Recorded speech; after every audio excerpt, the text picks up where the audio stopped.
using. It hasn't been 2D. Okay. We've been working on it. Thank you. But is it Well, done? that's Is it done? right. Is it- Let me get to It's a page it's 2. in essence it's a walk-in. Okay. So we're going to add it to the agenda. She's got it on her screen, Okay. so she'll pull it up. But we need to explain Yeah, okay. to the board members what Yeah. that is. And yeah, this is I'll make mention of it when I get into the new business. So okay. just say number 6 will be Yeah. as a walk. And Mario, if you want, I can speak to it. This is Matt. Oh, okay. Thanks, Matt. Yeah, when we get there. Okay. Hey, thanks, Matt. Gina, Yep. Christina, Sylvia, and Johnny.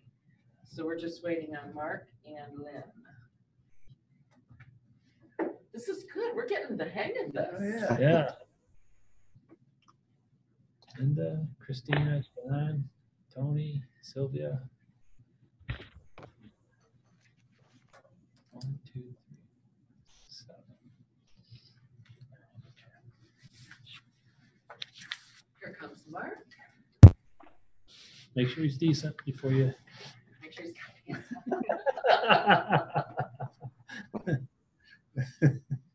Hey, Mark.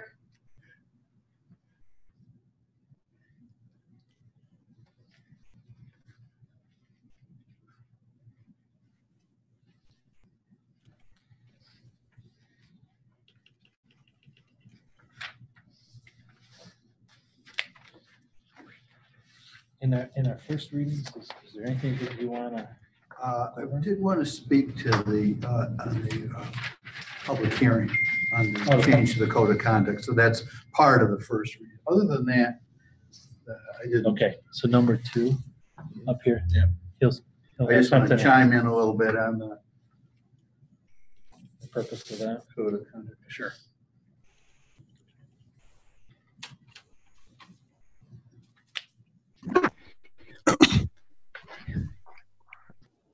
Hey, Mike, I guess I have a sort of a legal question. Why not? It's actually more of a language thing. For, I don't know how many decades now, there's been fierce arguments among grammar nerds about the use of the singular they as opposed to the his or her or the he/she.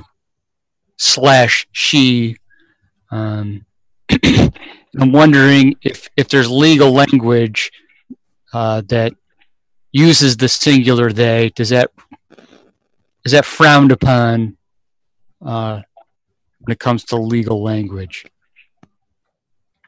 I've noticed, like, when I'm looking at some of these policies, like nowhere in the sexual harassment policy are you going to find that he/she or his/her, which I've always hated because I've always found it from a language perspective to be just distracting, taking you out of the meaning of the language. It seems like it was purposefully and well thought out to not have that in there. Whereas some of these policies do the he, she, his, her, when that's really not how anybody in the world really talks. So for the future benefit of the policy committee, as an individual, you'd prefer to avoid his/her. Yeah, I mean, not only for just all the people in the world who are not binary, although that's probably a bit of a concern. I'm just from a purely language perspective, I've always hated it and found it distracting. Point taken.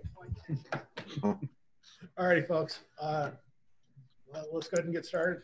You can stand for the pledge of the flag. Pledge allegiance to the flag.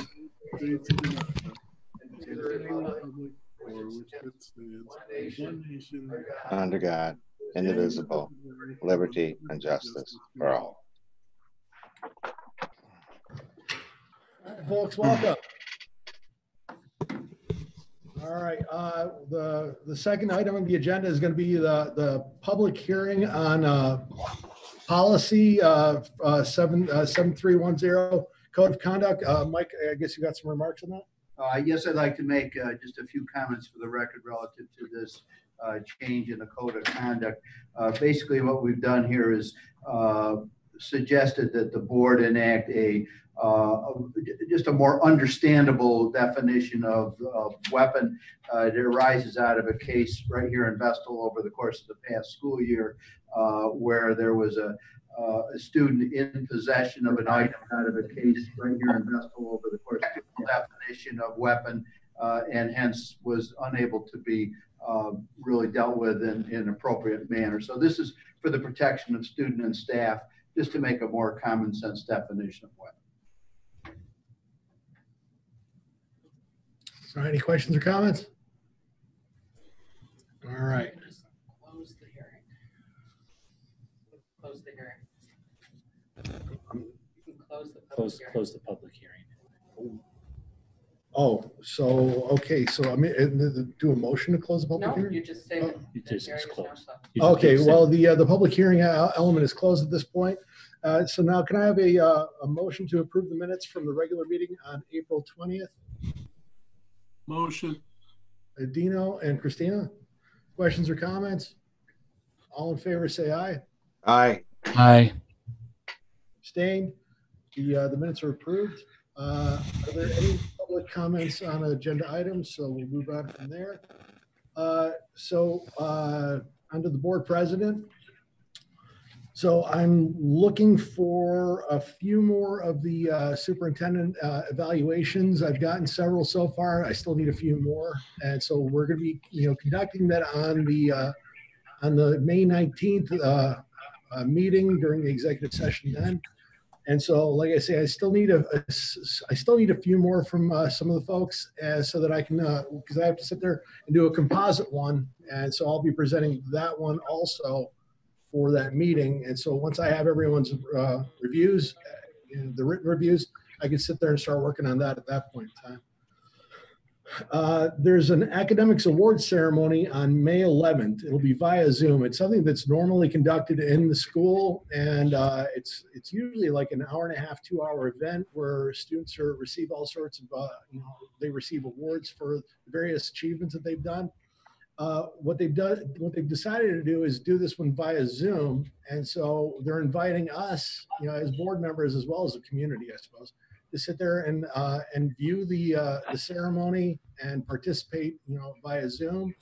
And it seems like it would be a nice thing for as many board members to engage in as possible, because of the loss of all the other kind of wonderful activities that we normally would do for our students during these time periods.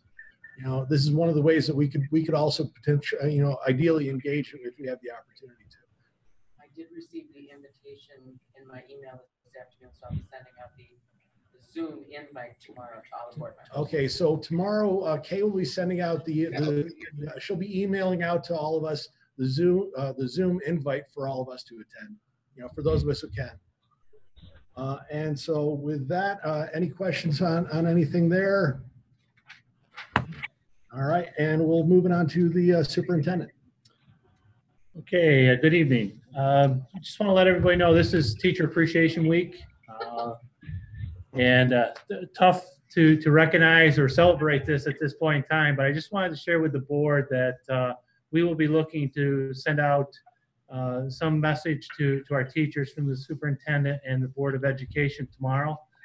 We will make sure that you are copied in on it so you can see what you put together for this occasion.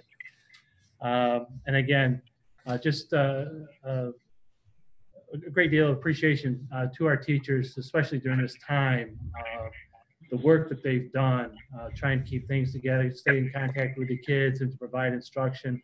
It's never happened before, but they're doing a great job out there. So we want to definitely recognize them this year for that. At this point, I'll give you a capital improvement project update. So I'll turn it over to Cliff. Cliff? You have to unmute. Well, they told me to not unmute things. They I know. Yeah. All right. So I'll share my screen this time. I have some pictures that I went around with Chris Kelly, our construction manager, on Friday, and we took a number of pictures to show you. So I'll share my screen at this time. And there it is. Can everyone see that okay? Yes. Okay. So the first picture here is at African Road Elementary, and this is food service workers. I just want to show you this. This is for the grab and go meals. And as of today, we had just under 28,000 meals that have been distributed. So this is at African Road, and this is some of the meals that they're preparing. They had in this cart, and they would take outside as people pulled up, and they distribute those meals. So just so you should know, this is moving to the auditorium entrance for good, because capital project, they're working on the main entrance of ARE. So from this week on, it'll be on the entrance where the auditorium is. Hey, Cliff, were those half gallons of milk that were given out?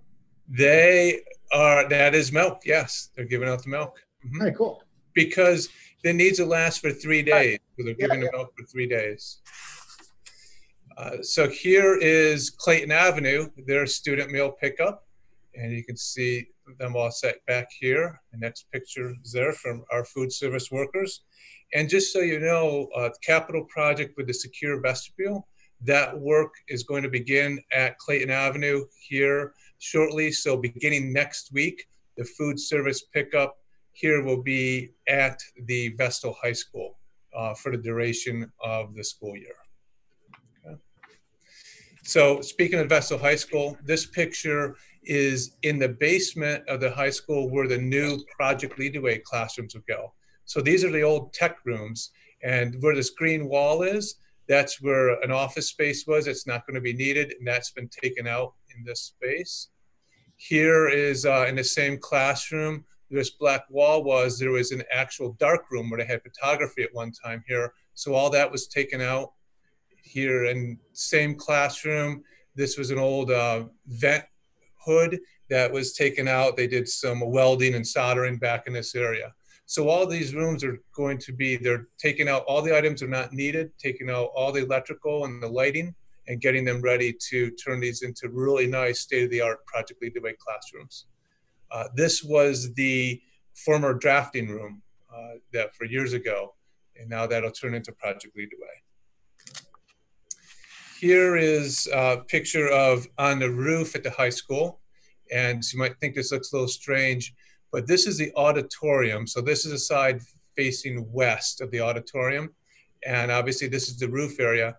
There's been a lot of issues. You can see right here where there's been some patches, and it's getting kind of thin. There's been issues with this roof leaking, so eventually we're going to have to replace this roof. But what's unique is that when we have a brick siding, moisture can fill up behind the brick. So think of a brick as your vinyl siding on your house, and then here's a vapor barrier, this part back here, that's the blue area. And what happens is moisture comes down that wall, and it needs a wick out. They have wicking channels, and it comes out onto the roof. But if we replace this roof, the new state requirements say we have to have 4 inches of insulation. So now that's going to bring that up above the wicking channels. So what they're doing to be proactive here is we're taking out all this brick, and they're going to fill this in with new brick. Here's a brick right here. And they're going to bring the wicking channels down, and it'll wick out at this level where this brick is here. Now the water will come down and onto the roof there. So eventually when we replace this roof, we'll have room to build up that 4 inches of new insulation on the roof to comply with state standards. All right, so that's what's happening here at the high school. This is just a picture of Mr. Kelly and myself being social distancing and with our masks on. Yeah. You look good, Cliff. Yeah, thank you. It's all green and gold, Tony. It's a nice Vestal mask you got there, too. Yeah. Yes. So, and this is, just thought this interesting shot. I just turned and took a picture. This is some of the workspace, but our beautiful stadium there. How gorgeous is that, right? It's just what a great view that was. So here is, this is a pool. This is a pool and the pool gym at the high school. And so same thing, they have their bricks laid out here. So when they complete the work around the auditorium, they're going to come and do that same thing here to get this ready. So eventually when we have to replace this roof, we'll be all set. We don't have to mess around with the brick. We can just replace the roof. And so that's the plan there at the high school. That's the work that's happening now at the high school. Inside the high school, this is an existing water fountain. And I mentioned earlier in previous board meetings, they are replacing these with the water fountains that will allow students to fill up water bottles, plus also get a drink if they would like. So they're working on right now running electricity. They require electricity, and they're running electricity behind the walls there. So that'll be happening here soon to replace those. Here, now we're at the middle school. So this is really exciting. This is the new classrooms in the where the World Language Wing was. And notice we have the new floor. This is that new vinyl floor. And right here, this soffit area is where they've added new ventilation through this whole, all the classrooms have new ventilation in there, and they box it into this soffit area. But what's really exciting is this plywood on the floor will be a good foundation for our brand new, we have interactive TVs that will be right here for our teaching station. And flanking each side of the interactive TV will be these whiteboards, which this is the, you peel this blue off, you know, that's just the packing label. But these are new whiteboards on each side of the interactive TV will be there. Now, this is the same classroom looking at the other side. So notice all these classrooms, we're orienting them. So when students or whoever visitors come into the classroom, the teaching station, the teacher can see who's exiting and entering the classroom. So we're trying to keep the front of the classroom opposite from where the door is. So this is, we have a tack board and another whiteboard here in these classrooms. This is another classroom, same thing, just seeing the same orientation. But what's something I wanted to point out, you notice down here we have our electricity and the cable connection for the computer. So a teacher can have some flexibility if they want to put their desk on this side or this side of the interactive TV. So we made sure there was flexibility in these classrooms for preference for teaching. And this is the same, this is the back wall of that classroom. This is a corner classroom on the west side. And this is, so the wall where the door is down here. And there were some jagged walls over here. So this is why they had to put this, the rear of the classroom, the other teaching part over here. And the front teaching station is up here. All right. So now we're in the hallway here. This is the middle school, obviously. And to the right is those classrooms I just showed you. So what was up here in this area previously were glass windows. And Tony, you may remember that. Right. So what we did was we put sheetrock on the inside and the outside of that, and we took out all these lockers here. This is where the lockers will sit, the new lockers will sit. Now these walls are all in with state ed regulations of fire rated for 2-hour fire rated walls. And so that's important to know. And we'll put our new lockers right in this area all the way down this hallway. But you can see what the hallway looks like now with all the construction happening. This is looking down the guidance office hallway. They have a lot of different items there in these hallways, making use of that space. This is the hallway where the Family Consumer Science and Art Wing is. And this is where a lot of the work is happening right now. You can see they're building new wall doors to enter into those classrooms. And here, this is what I mentioned earlier. This was all glass, right, previously. And they're framing this in, and they're going to put the sheetrock on both sides and fill that inside there. So this is a 2-hour rated firewall. This is our Family Consumer Science classroom. They're constructing new walls here. Notice that everyone's wearing their masks. All the workers are wearing masks. Okay, and this is inside the Family Consumer Science room. They have totally dismantled everything, taken out all the counters, everything, all new electricity is going in. They took out all the lightings and the ceiling fixtures, all the cabinets and the floor. And they abated any areas that had asbestos flooring in. So this is all getting all fresh, new look for the capital project. It's another shot of inside the 2 Family Consumer Science classrooms. Another picture of that. A lot of extensive work happening. Cliff, are they gonna, excuse me, are they gonna be the same size as they were when they finished?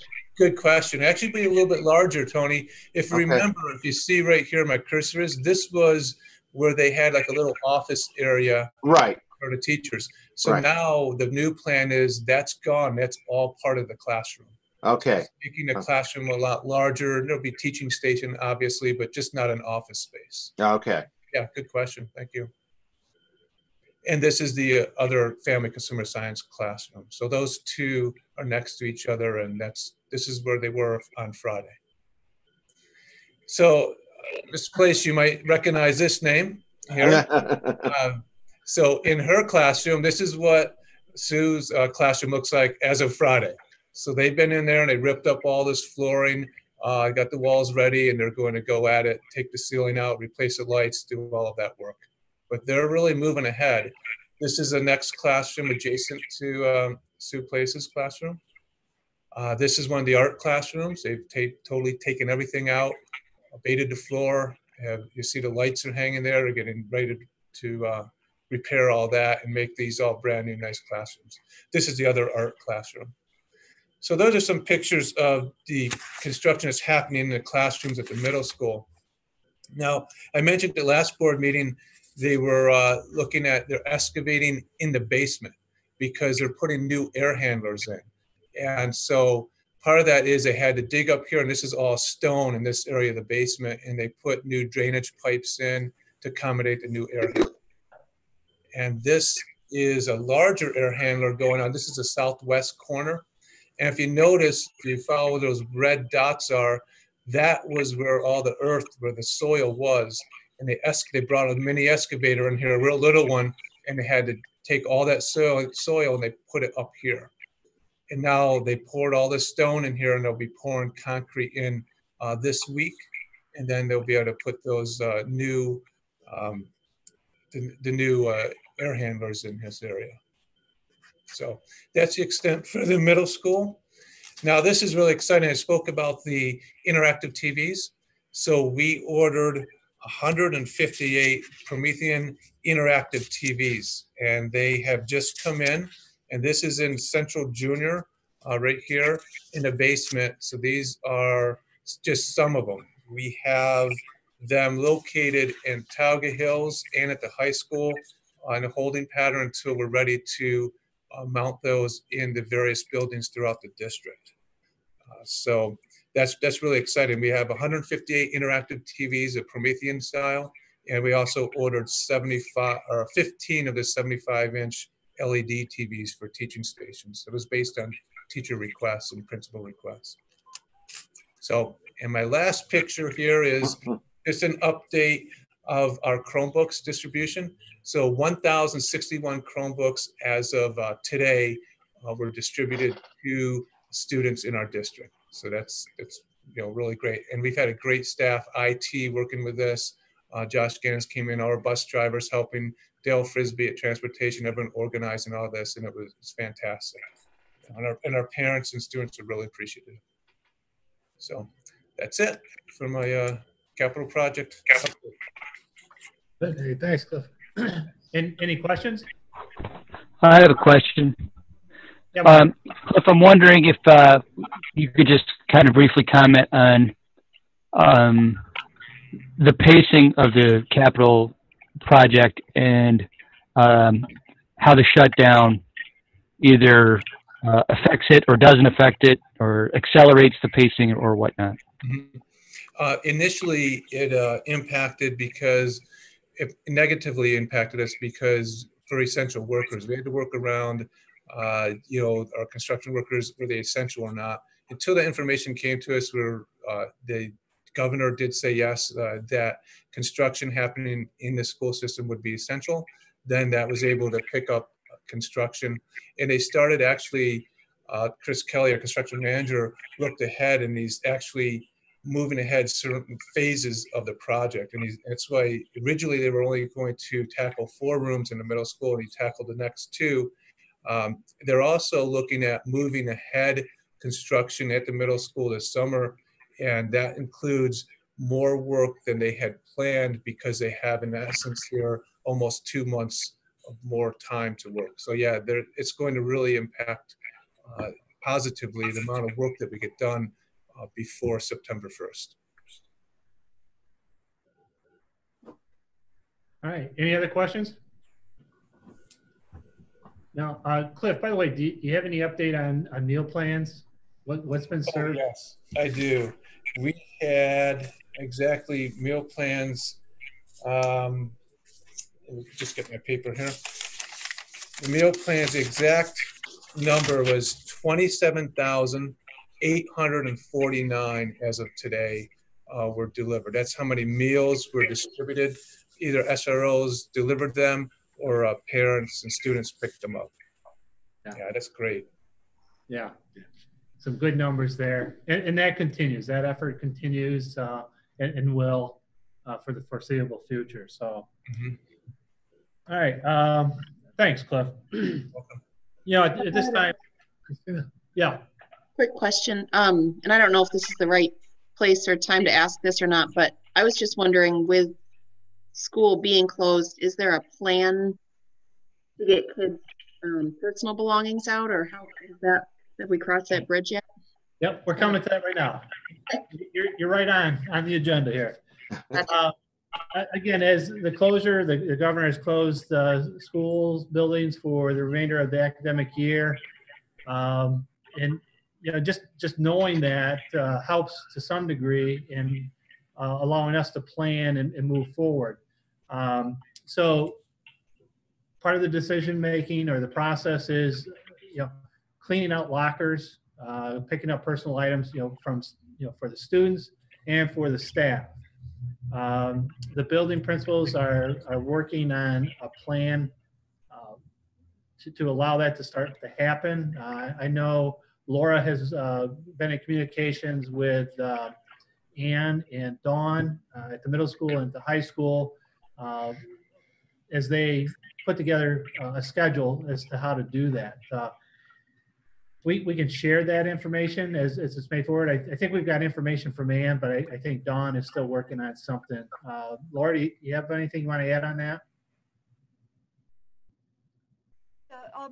And because of the capital project, Dan's moved much further ahead in terms of giving students emptying the lockers and getting materials organized for students to pick up.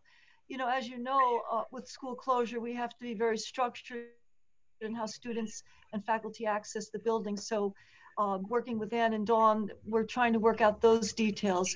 And then at the elementary level as well, working out those details so that students and faculty can safely access the building. So I believe we should have more details in the coming week, Jeff, as we work this through. Okay. Okay. And that'll be communicated, obviously, to the parents, setting up the schedule and you know, picking up the items and stuff, how that's going to transpire. So we will continue with the communications on that. Christina, you got something else? Oh, I was just going to comment that my 5th grader was excited to see his grapefruit in September. Okay. So that's what made me think of it. Yeah, we might want to put a warning out on that one. I have a question. Yeah, Linda? Yeah, I had a question. I've heard that there were some colleges in New York State that have already said they're not going to open in the fall.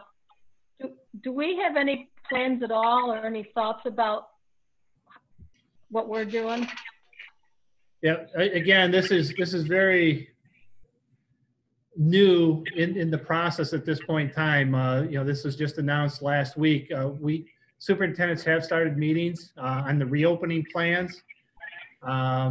We will be including, obviously, our teams here in Vestal, our building administrators, our directors, and so forth, as we try to put together a plan for reopening.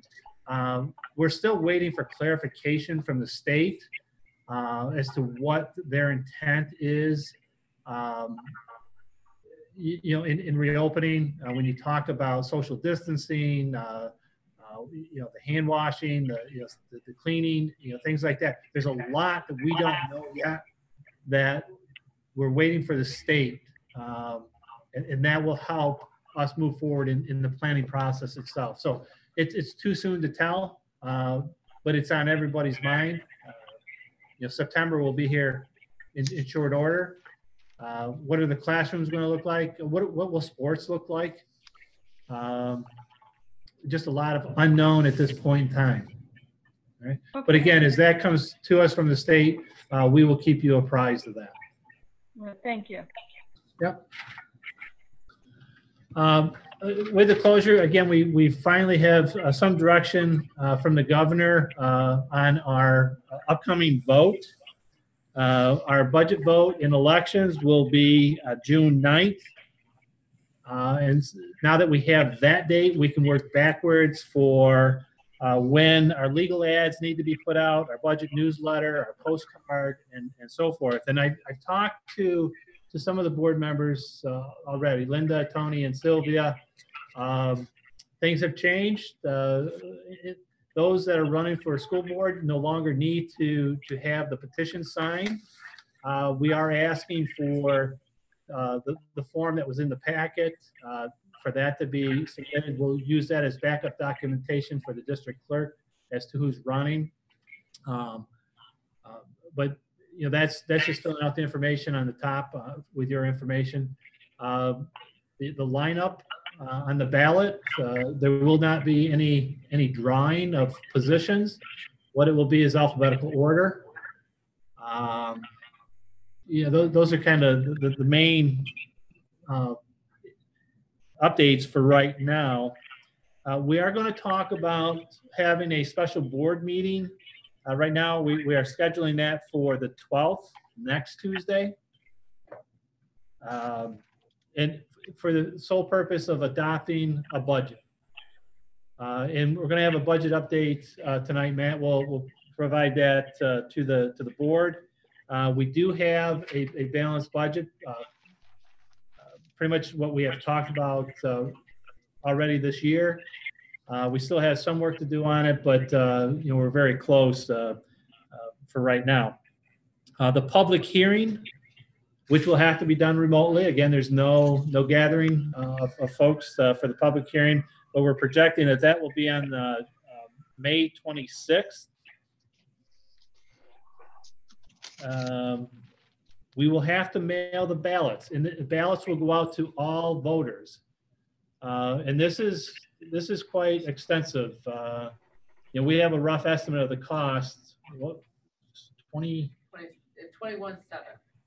So what I'll be mailing out. So about almost $22,000 it's going to cost the district to send these ballots out, because we also have to include a return postage envelope for the ballots themselves.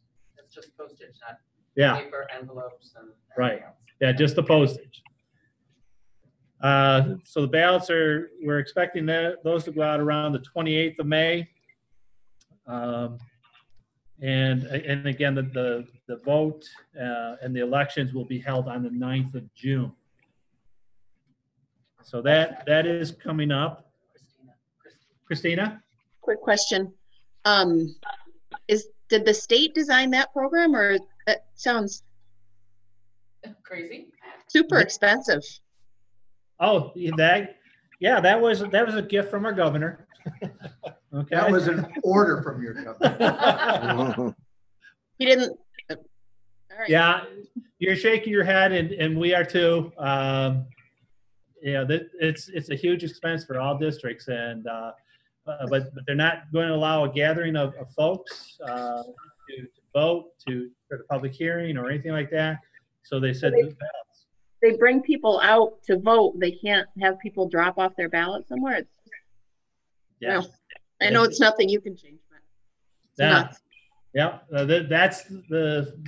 the orders from the governor's office. So again, the vote may not be held in person. We covered that.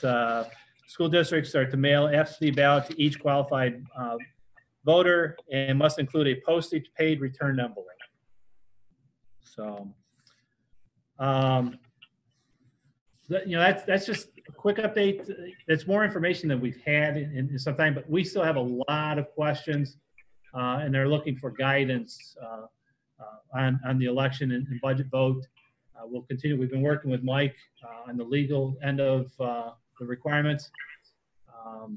The reopening, again, we're waiting for clarification from the state, what's expected there, so we can plan. The other things up in the air, the awards night, again, you heard about already. We're going to do that remotely. And anybody that can sign into that, it's great to see the kids receive the awards and the tassels and everything else. Prom is a big question. I've heard from a couple of the board members some suggestions. Those suggestions are being shared with the high school. Dawn Young is very busy and planning a number of events or activities to celebrate graduation, trying to make it special for our seniors. This is heartbreaking. This is the climax of the year for our seniors, and this year we're unable to bring them together. So we're going to try to make it special as much as possible. And I can tell you a lot of the schools are out there coming up with ideas of what can be done. You may have seen one of the things that it's being done is the senior signs out in the lawns. So that's one way to recognize our seniors. We're right now planning if we do remote graduation, what's that going to look like, and they've got some ideas for that in and of itself. Prom, there's ideas out there, what can be done. Obviously, we can't hold it at this point in time. Is there some other way, something that can be done, for our seniors? So as that plan comes together, we will share that so that you're fully aware of what we're doing as we move forward.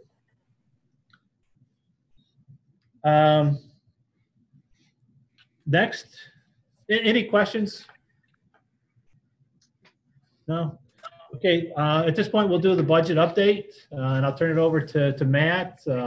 Matt, you have a presentation, PowerPoint, or? Yep. So I'm going to share my screen. Hopefully I can get this to work because I'm on a laptop.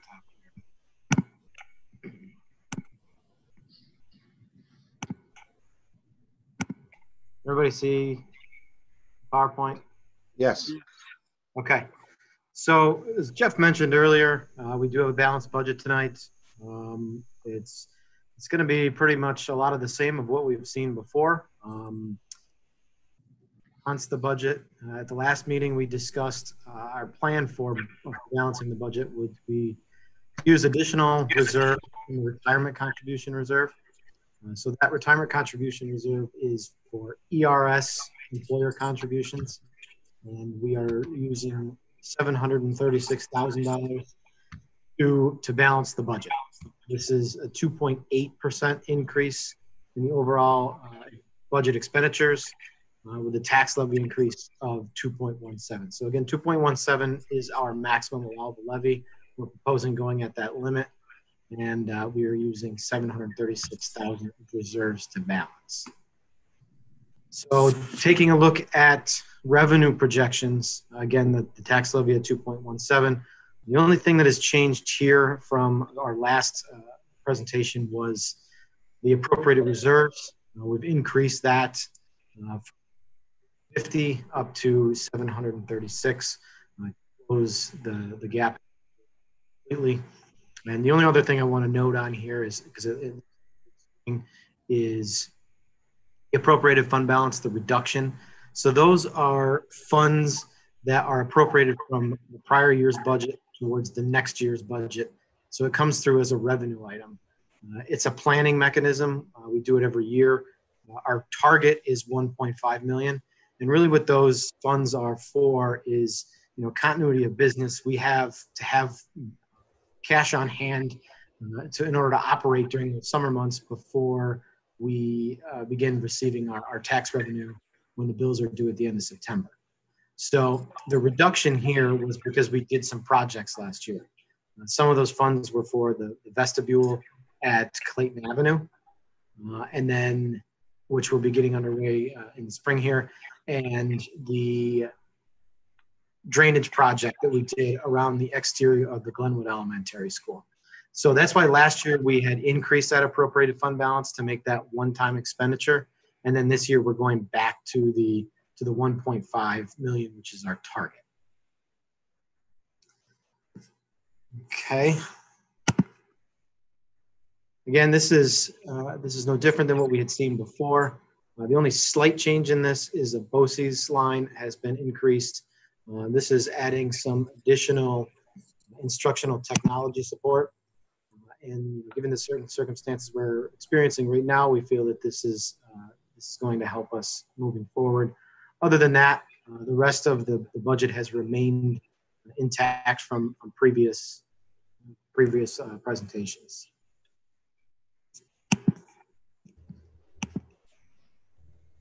Again, no change here. The only big difference you're really seeing, unemployment and then you're also seeing a large decrease in interfund transfers. So what that represents is annually over the last number of years, we have had $100,000 transferred to the cafeteria fund to update some cafeteria equipment. So serving lines, refrigeration units, stuff of that nature. So this year we're bringing that back down. We aren't going to be including that this year. We do feel that our cafeterias are in good order. So for this year, we're going to reduce that transfer for that equipment. And then again, the other $476,000 was for the Clayton Avenue, the work at Clayton Avenue for the vestibule, as well as the Glenwood drainage project. Again, the overall increase in expenditures budget to budget is 2.08 or 2.8%. For total budget, $80,582,859. Again, we've taken a look at this before, and about 70% of our budget is our people, so it's salaries and benefits. 15% is brought together by our BOCES services, and then the remainder is made up for the rest of operational expenses.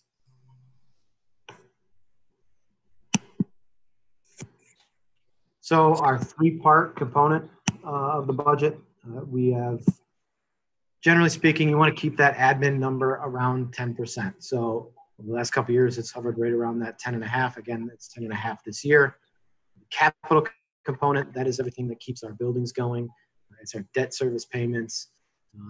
That's 15.8%. And then the remainder, 76.5% of our budget is our program budget.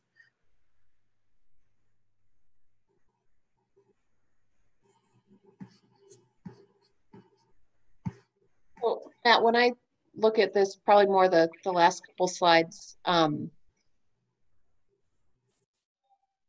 we're not looking for any cuts at this point related to all the Corona stuff. Is that fair to assume?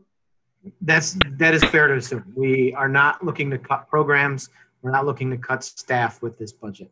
The only thing that we have approached is some things that we feel that we could trim back on some of our spending. So maybe some materials and supplies, maybe projections on fuel and utilities given the current fuel and utility rates.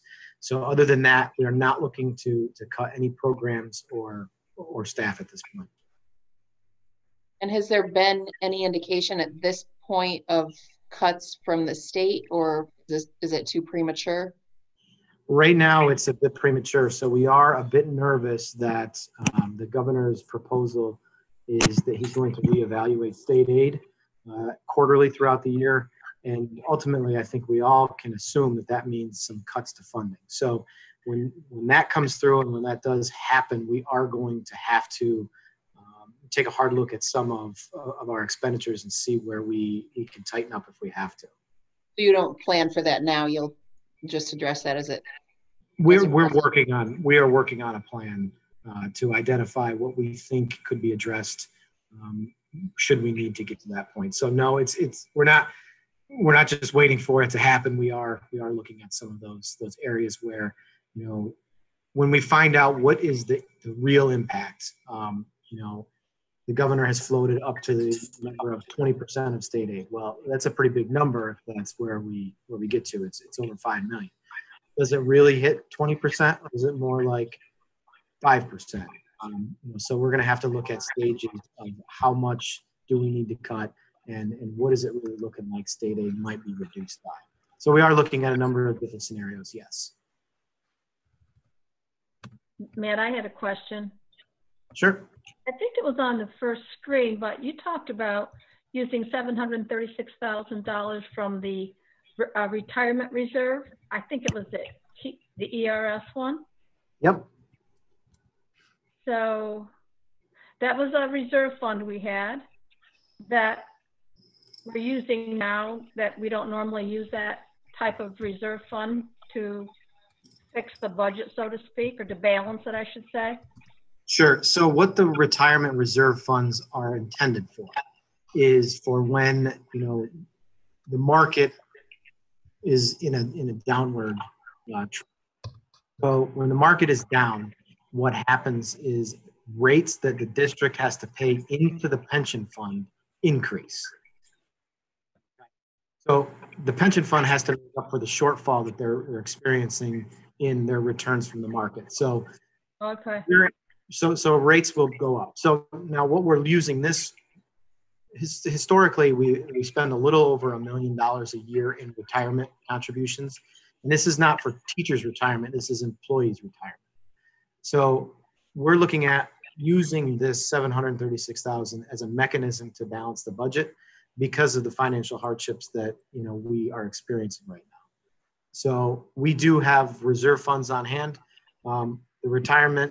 This retirement reserve and the retirement sub-reserve, which is for the teacher's retirement system, which was created last year, we can use to offset those expenses. It's a little different than a couple of our other reserves. So capital reserve, that is used to essentially save money and offset the taxpayer impact for future capital projects. We also have the tax tertiary reserve, which is used to pay for potential judgments. So if tax assessments are reduced and we have to refund portions of tax bills to anywhere from a residential business to a large corporation on the Parkway. We have a retirement reserve, and we also have an unemployment reserve. So we're looking at this as a mechanism to utilize some of the reserves that we have to preserve our programs and our staffing and be able to move forward with a budget next year without having to make cuts to programs and staff. The good thing about this level of use that we're looking at right now is it will keep 85% or more of that reserve that we currently have intact. So we're not really slashing through a significant amount of the retirement reserve. It still allows us to be able to have funds on hand and we do expect over the next 2 to 3 years that this is going to be an impact to the retirement contribution rates. So Matt, what builds the retirement fund? So this would be, fund balance at the end of the year. So if there's unexpended funds, we can fund the reserve with fund balance.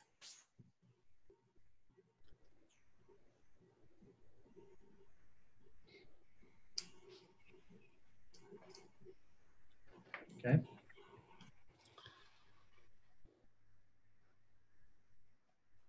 just going to jump to this budgetary items here that we have. This is my last slide here today. We spoke about this before. There's a couple of things on here. We're looking at our proposition number 2. So this would be the buses. We're looking at 6 new buses. This is in line with what we've had the last couple of years. Actually, the last 6 or 7 years, on average, is about 6 buses. So we would have 4 70 passengers and 2 35 passenger buses with wheelchair lifts.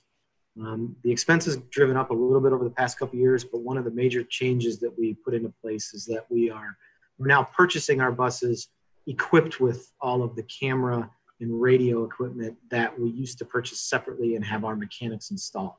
So there's less retrofitting, and the buses come ready to go as soon as they arrive. And then we also have our annual small $100,000 capital project. This year, we're going to be doing phase 1 of building controls at the high school. What this is it's an overlay control system that can manage the HVAC system remotely. This is probably about a $300,000 expense. So in working with Joe Loretz in the facilities department, we're going to roll this through in 3 phases. The advantage of doing these annual small capital projects is, again, that the aid, up to a maximum of $100,000, the aid will drive back in the following year. So if you think of a building aid ratio of about 62%, if we spend $100,000, we get $62,000 of that back next year. So essentially, you do this on a rolling basis, and you've got a project that's net less than $40,000 a year that we can use to address some things like building control, boilers. We've done at Clayton Avenue. We did a couple of those. We also did some rooftop units at the high school. This year was actually building controls at Vestal Hills. Matt, that money we get back, that $62,000, is that state money we get back? Yeah, so that's all projected in, it's projected right in here. It's part of our state aid because it's building aid.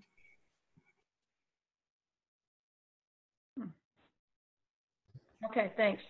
Sure. Can I ask a quick question on the buses? Sure.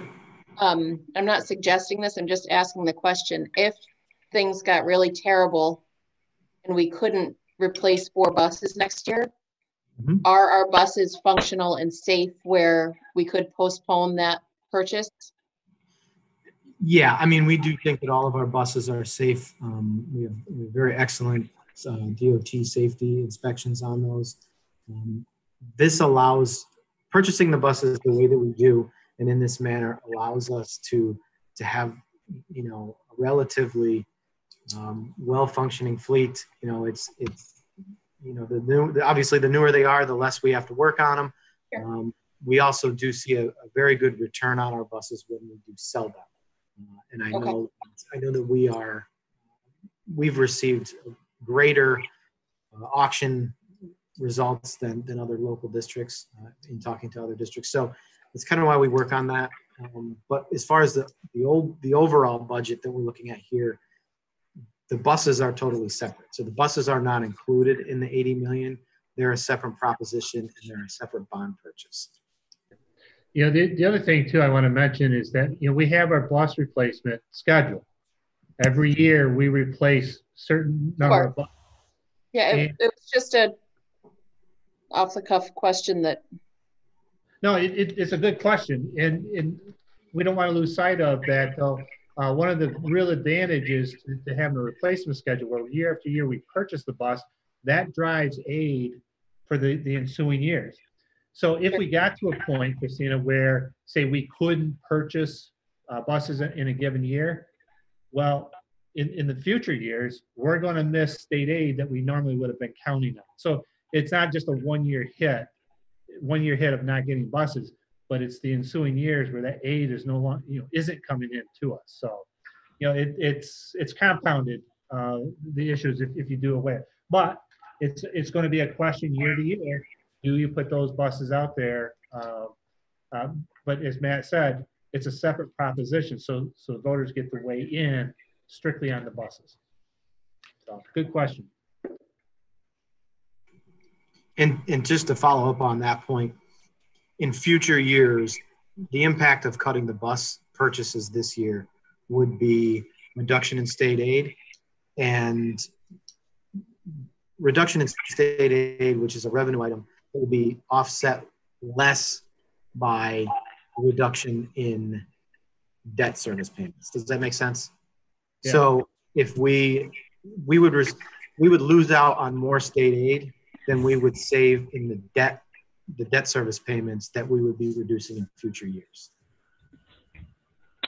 Matt, if I should ask a question, I know historically how it works is with different state aid categories, BOCES aid, foundation aid, transportation aid. The transportation category is generally the highest rate of, if I'm not mistaken. Is that correct? It can vary district by district. I don't have the ratios up in front of me right now, but I could certainly pull them up and we could let you know.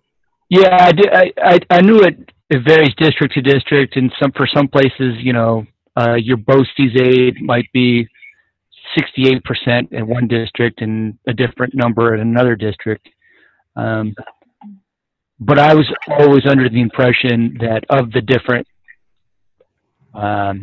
aid categories from the state, transportation tends to be a lot of the money you spend on transportation gets you an aid number from the state. If it's not your highest aid category percentage-wise, it's close to it. Would I be correct in saying that? Yeah, I mean, for our specific situation, I'd have to dig a little deeper for you. But there's things. Aid depends on your level of aidability, as right. Kind of ridiculous as that sounds. So there's different ways that aid is calculated, which there's a lot more of the expenditures in transportation that is eligible for aid than, say, some BOCES services. So in BOCES services, they have what's called excess salaries. So it's salaries yes. over 30,000 are not aidable, right? But the benefits are. So if you have a service that's heavily staffed by, well compensated trainers or whatever it may be, your BOCES aid ratio may be 60%. But if only 50% of their expenditures are aidable, you're only going to get 30% back. So that's why there's a lot of moving parts when it comes to calculating aid. Yeah. But transportation does tend to have a significant number of their expenditures that fall within the aidable category. So yes, there's likely some credence to that. Thank you. No problem. We'll go back through. That's all I had. If anybody has any other questions, I or Jeff would be happy to answer. If any questions come up after the meeting, again, feel free to give us a call. The main push on this budget is not to cut programs to our kids, if at all possible, and also not to cut positions. That's not to say that we're not taking a look at where our resources are right now. Can we be more efficient, or can we make changes? We will do that. We'll have the budget for the next school year, but we will have a plan in place to limit or cut expenses where we can, in anticipation of the governor being able to pull back state aid that we're basing our budget on currently. Cabinet is in the middle of discussions on that plan currently, and we'll continue to work on that to try and make sure we have something in place. I just wanted to next.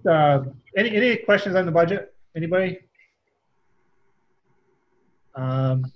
Okay, so the next time that we come back with a budget, our budget information will probably most likely be the special meeting where the board will be asked to adopt the budget so that we can prepare to get it out to the public to vote on. So, thanks, Matt. As you got, or as you received in the district clerk's notes, I think a week ago, we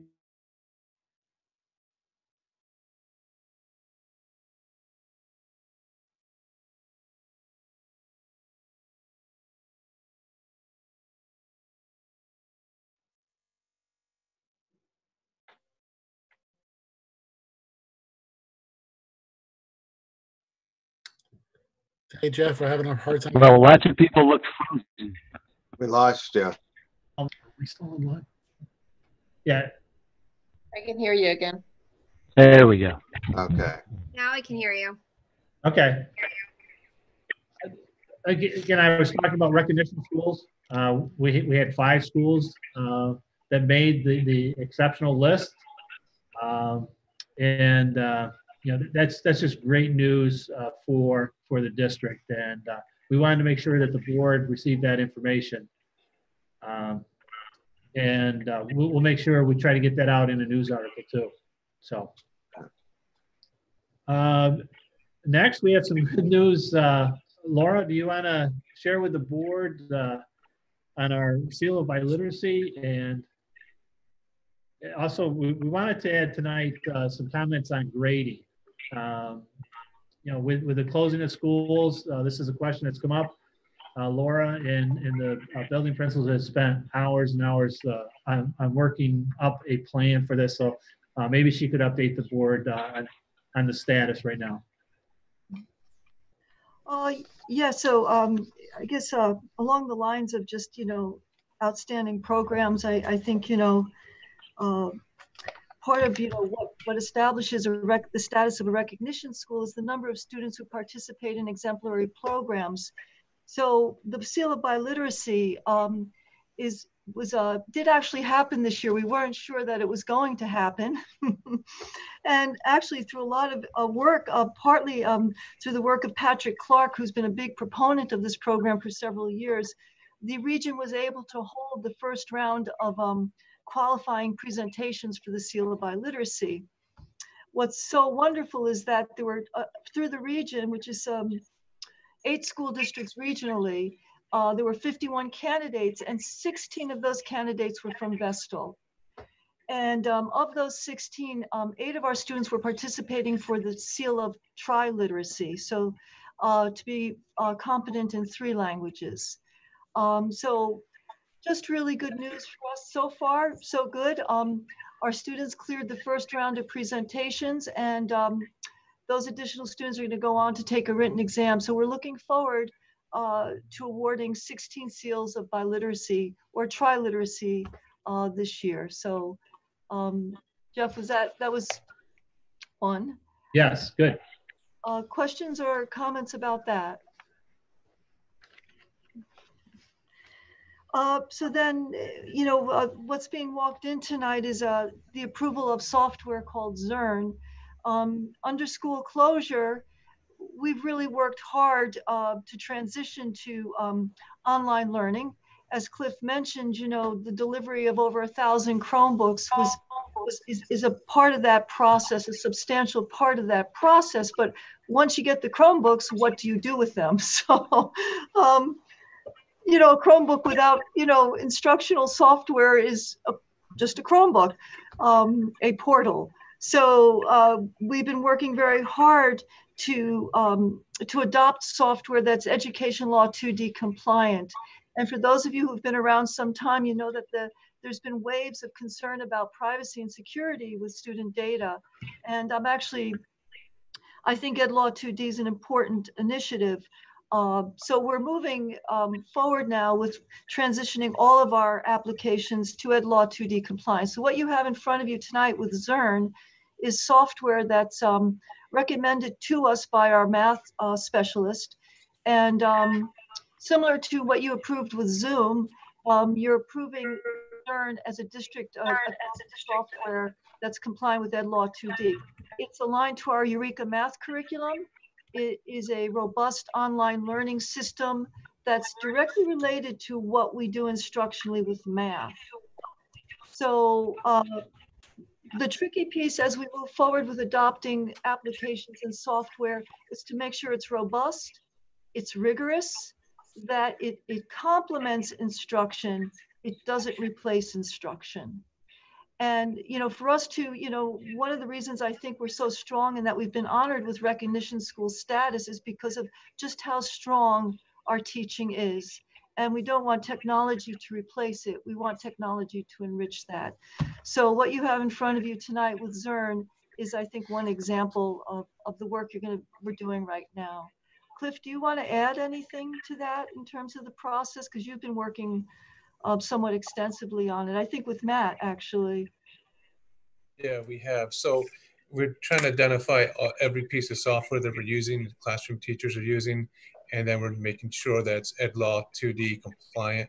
And some of that software does go through BOCES, who has contracts, and they've worked out the Ed Law 2D, If they haven't, then we go through our school term process. It's been working pretty decently, takes some time, but we want to make sure they're 100% accurate with this and that we're following Ed Law 2D compliant, those laws, to the teeth, and make sure that, we're in good standing with all of them. But just a quick clarification, or just an update on this. This ZERN agreement was previously approved at a board meeting. I think it was at the last meeting. And what we're doing tonight is we're updating that agreement to include this 2D compliance rider. So basically, it's an exhibit that's going to be attached to the back of the agreement that basically says all of the responsibilities that the vendors have in order to make sure that they comply with New York State education law.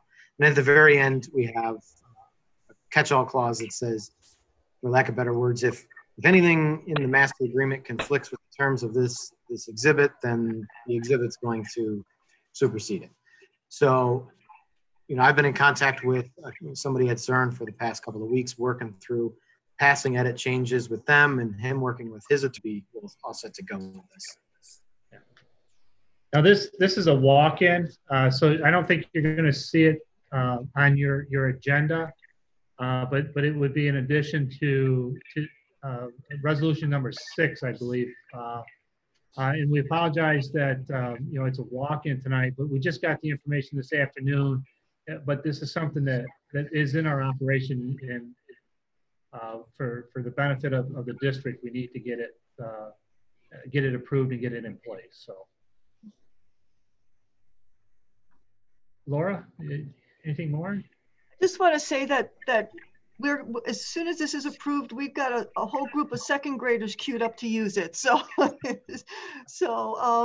just so you know that it's really going to be directly connected to the work the kids are doing right now, and you'll be seeing more of this as the months progress. So, just know that we appreciate it being brought before the board, and that it's going to probably, as soon as it's passed tomorrow, it's going to be put to good use. So, thank you for supporting it. Yeah, thank you. Laura, you want to say anything, update on grading? Yeah, so under school closure, it's been an evolution in terms of getting curriculum up and running, getting learning progressing forward, and working with the elementary, middle, and high school at different levels. What do we do in terms of grading? So at this point, working with Dawn at the high school, Dawn Young at the high school, and Ann Luce at the middle school, formulating some concepts around what are we going to do, how are we going to provide grades in the 4th term. We've set some basic parameters around that, and part of that is recognizing that what happens in the 4th term can't in any way negatively impact students' grades up until this point.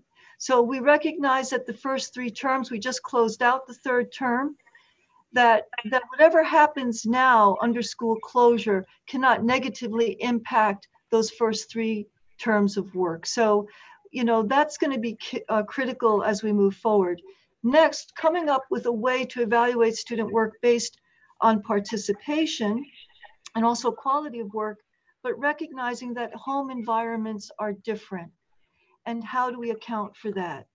So that's where we have to really evaluate using, incentivizing students to participate in learning, but also recognizing that they're coming from very different contexts in terms of support, family support, access to technology, access to the internet.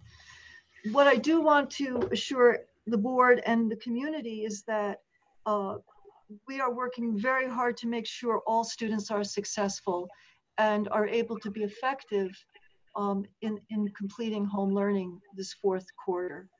So yes, it's been a lot, but we can assure the community that that whatever we do as we come up with grades for the 4th term, especially for credit-bearing courses, those courses at the Regents level, the high school level, that will result in units of credit, that we want to have course outcomes that allow us to award those units of credit, but at the same time, don't penalize students for school closure in this 4th term. questions or comments? Yeah, I have some questions. Actually, they're recommendations, and I think they go along with what you're saying, Laura. My first thing is I'm concerned about grading, that no student should fail at any point, at any level. Okay, I would recommend that at the middle school, no one gets a lower grade than 65. This should be something that everybody looks at. I think at the high school, I don't believe anyone should get lower than a 75. You're always going to have the students who adapt really good. The really top students are going to adapt if we, put up smoke signals. They'll adapt to it. But there's also kids, just like you said, concerning the home and concerning how they adjust to this. I mean, we're having a hard time. And I'm sure the teachers are having a hard time to adjust this. So if we can put ourselves in some of these kids' shoes, I think it's going to be even harder for some kids to adapt to this. And I don't think they should be penalized for that. And my other recommendation would be that you and Jeff and Cliff send out a letter to teachers, saying this, sort of mandating it, because I think it takes the heat off the teachers. And then if they feel comfortable that you've sent a letter out that this is the way it's going to be, they can blame you. They don't have to, blame themselves, because some teachers have a tough time basically passing a kid who hasn't done all his work. I mean, because that's the way they've been taught, that's the way they think. And I think in a regular school year, that's fine. But I think with this, I just don't see why anyone should fail. And the reason for 75 at the high school, I think, is when we get back to normal, some of these kids who may not be able to adapt will kick in and do better. And I'd hate to see them lose on their college applications just because they weren't able to adapt to this new situation. So those are my recommendations. Oh, thank you, Tony. Noted as well. And, we have been saying at all levels, less is more. And that we're really trying, we want students to be engaged and feel effective at what they're doing. Sure. Unprecedented. We know that, as Jeff mentioned, we're already thinking September, and we know when students return, there's a lot of work to be done. We also know that for some students, they use the fourth quarter to kind of pull the stops out and make things that they hadn't been doing. Right. Aware of that. There's so many layers to this, as you've noted, and we want success. What's exciting at the high school too is credit recovery. We're actually moving forward now with some students accelerating credit recovery for our seniors, but we don't want to wait. We can't wait till summer. Right. So they're already working to give students options to do credit recovery prior to graduation. That's a big deal for us, using Edgenuity as our online software for that, but it's being monitored by teachers. And again, I have to emphasize, teachers are driving it, but it's been exciting. I think, Tony, you'd be inspired by the conversations that we've had in the spirit of what you're worried about, of just making sure our kids are successful. I think you'd be pleased. Good. All right. Thanks for listening to me. And setting a bar. And I also really like the idea of the mandate's not the right word, but the standard being set by you and Jeff and not by each individual teacher. So the pressure's not on them. And there's consistency from class to class and teacher to teacher. I think I personally deal with 16 teachers. And I have 4 kids that have varying levels of participation and availability. It's, some is their fault, some is not. And the teachers it's wonderful. They're really well-intentioned, but a couple of the teachers or the kids, the second my kid falls off, behind in a schedule, they're right on me. And then other teachers are very lax. There just seems to still be a wide spectrum of expectations. And again, it's not really a criticism, it's more of a comment, because I can tell that every single one of them is very well intentioned. but it is confusing for the students because, you know, if you're a freshman and you have one expectation in Spanish and a different expectation in social studies, you know, that's just very confusing for a child who's already confused. So if we could just keep aiming towards kind of a normalized standard, I think that the kids would really benefit from that, just from personal experience. One other question I have,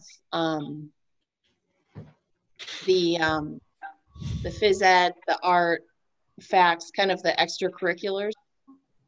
What's the goal with those? Because I know my kids have some phys ed requirements that they're doing before they do their core classes, which to me is not a great thing. I think those extracurriculars are important, but to me, in this setting, it'd be nice if they were treated as extracurricular and they didn't take precedence over the core classes. And they're easier, so the kids are going to do those first. But that's just kind of arisen in my personal situation, and I imagine others. Yeah, definitely something I want to address. My sense is they should be supplemental to the core classes. But if it's high school, I do know that there's also credit attached to them. So, okay. So if it's a credit-bearing art or phys ed class, then that might change the emphasis a little, Christine. I don't know. But that's my. I also think it's human nature and definitely teenagers' nature that if they have a list of things to do, they'll probably tackle the easier ones first.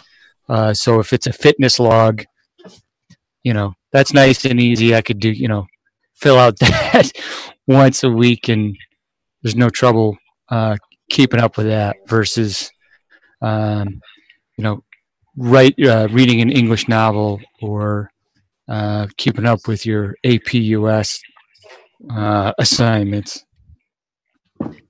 You know, it's all this feedback is so important, and we get a lot of feedback from parents. You know, listening and look, examining everything that we usually take for granted when we have our kids in brick and mortar schools, and now moving this to a remote virtual. When you move all of this to virtual environments, you know, all of this is important information for us. You know, I'm note taking everything. We have this evolving continuity of learning plan that I just keep adding to, because, you know, we really want to learn and grow from this, but I would prefer not to do this again. So, but I know we'll be really good at it. So thank you. Do we have anything like because I feel like I'm just keep contributing the parent perspective, but is there any sort of, or has there been any thought about having a parent panel or like picking a couple parents each building or grade or something along those lines? I don't know if that's anything that's been brought up. No, that might give you guys more insight into what we're dealing with. For me, a lot of it is working through the principals who work directly with families, and that's been really, so through them, they're getting a lot of feedback, and that's really been my source right now. And families contacting us directly, but that would be appropriate as well. I do know the principals are really have their finger on the pulse in terms of their buildings and what's happening in those buildings. So, but again, good suggestion. Very good. Thank you. Okay, any other questions? So, one final piece that I want to share with the board, you know, information was sent to me with everything that's going on, you know, here in the district, in the community, and so forth. Just wanted to mention that we were made aware that the VTA made a. Oh crap! We lost you.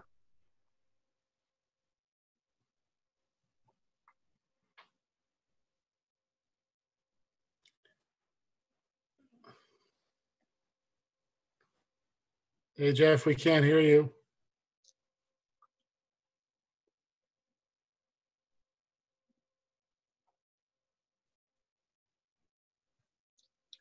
We can't hear you. It must be a communist plot or something. I know. I got nothing.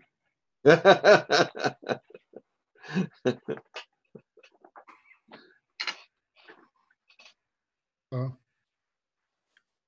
I think we lost them completely now. Yep. Well, go ahead, John. You can take over. Right, good.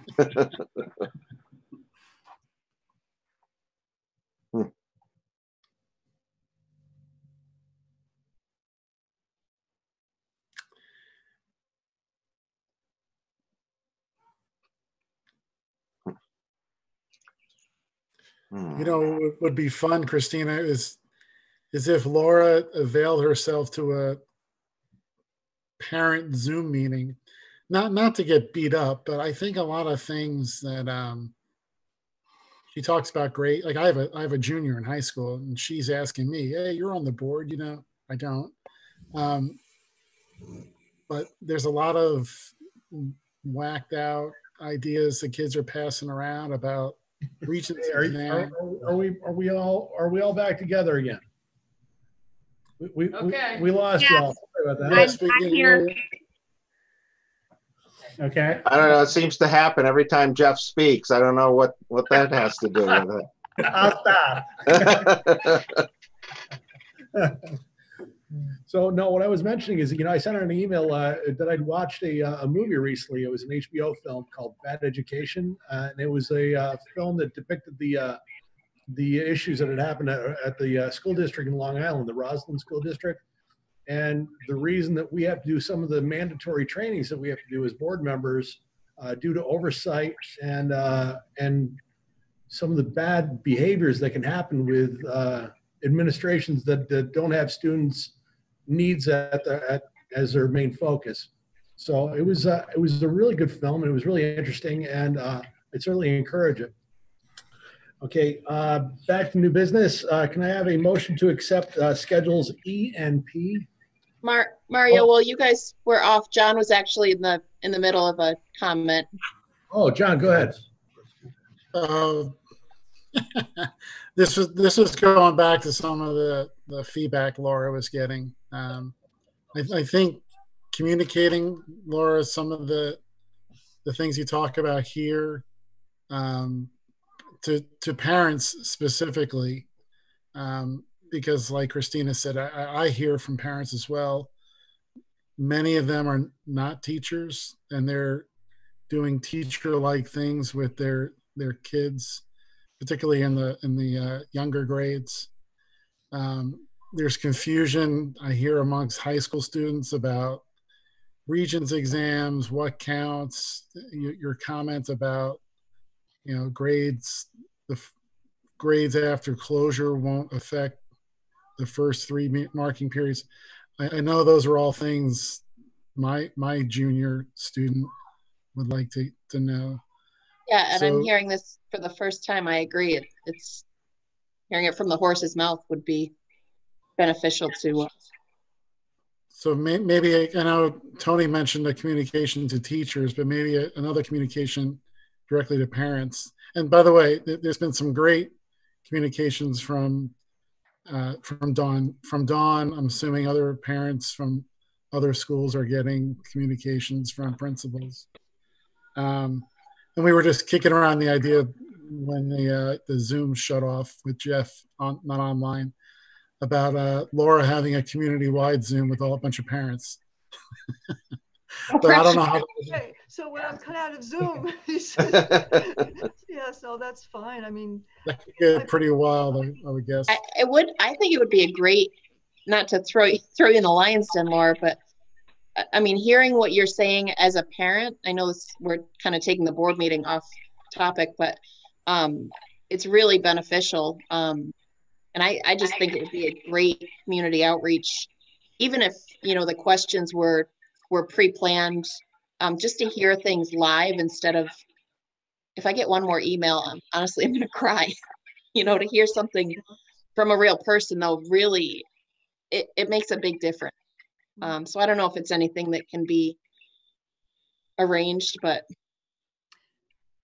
I would find it helpful as a parent. Certainly, I'll, defer to Jeff and, on what we want to do moving forward. It's, I think that what I can just say is I know that at the building level, the principals, they're really trying to engage with families. And again, this is all important feedback that we have to work with and grow from. So thank you. We'll take that into consideration. That's good. All right. Any other comments? Questions? All right. Can I have a motion to accept schedules E and P? Dino and Linda? Questions or comments? All in favor, say aye. Aye. Aye. Opposed, abstained? The schedules are accepted. This is an additional motion that I'm asking. Can I have a motion to approve the addition of Resolution 6 onto the agenda regarding the acceptance of the ZERD software? Lynn and Christina, questions or comments? All in favor, say aye. Aye. Opposed, abstained? I'd like to abstain. I've seen nothing about this. That's the reason. That's the reason for this. Accept the This motion. Right. Understood. Okay. I'm asking for permission to put that onto the agenda, even though it's not on there. It's affirmative. So it's all in favor? Aye. Aye. Okay, to amend the agenda. So we will be adding that Resolution 6 verbally to the agenda tonight. So it won't actually be on your written one. So we'll talk about that later. She can show the. Yeah. She can show that when we get to it. Thank Right. you. So Kay will bring it up when it comes up. Resolution 1, services agreement for Marie Sorensen. Can I have a motion, please?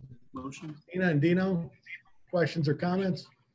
All in favor, say aye. Aye. Aye. Abstained. Motion's accepted. Resolution 2, UPK agreement to 2020-21 Cub Care at the Children's Center. Can I have a motion, please? Motion. Tony and Sylvia, questions or comments? All in favor, say aye. Aye. Aye. Opposed? Abstained?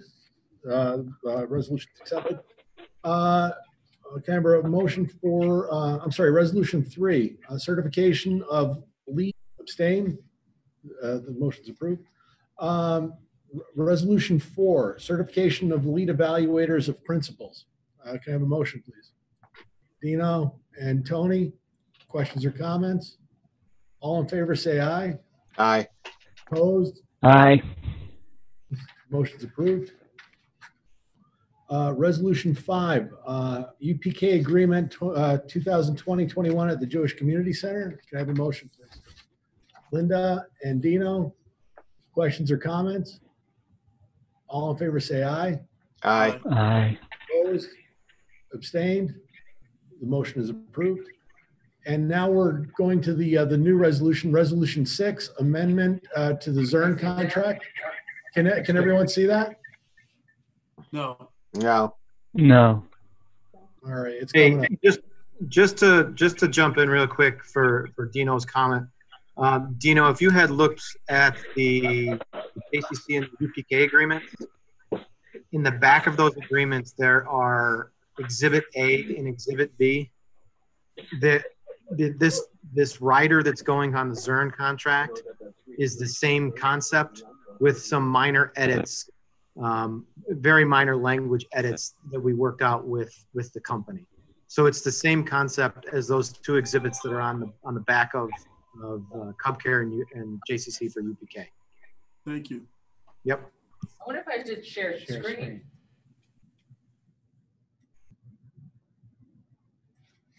There you go. All right, can everyone see that now? Yep. So it's Resolution 6, amendment to the ZERN contract, It was previously approved by the board. which was previously approved by the board. Yes. All right, can I have a motion, please? Go ahead. John and Dino? Questions or comments? All in favor, say aye. Aye. Aye. Abstained? All right, resolution 6 is approved.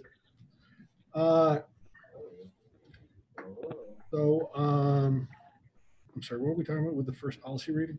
It's just any questions. It's the first reading. Okay. There's no action taken. Okay, any questions on the policy on the first reading? All right. Do we have anything from the voice of the public? And okay, so future board meetings. We have a special meeting next week on May 12th at 6 p.m. Again, as a Zoom conference, as far as we can tell. Then the following, then we'll have the meeting on May 19th. That'll be a regular meeting. That'll be at 7 p.m. That'll also be here in the South Conference Room and on Zoom. Tuesday, May 26th, it's a special meeting. It's a public hearing. That'll be on the budget. We want to do that at 6 or 7? 6? We can go at 6. Okay. Normally we do. What time is the May 26th meeting? We were just talking about that. It's gonna be at 6, Tony. Okay, thank you. So that then the following after that, there's the next meeting will be Tuesday, June 9th. That'll be a 6 p.m. regular meeting. Tuesday, June 23rd, it will also be a 6 p.m. regular meeting. And so can I have a motion to adjourn into anticipated executive session to review recommendations of the Committee on Special Education and the Committee on Preschool Education, and also to update a student legal issue? Linda and Dino, questions or comments? All in favor, say aye. Aye. All right, we are now. Aye.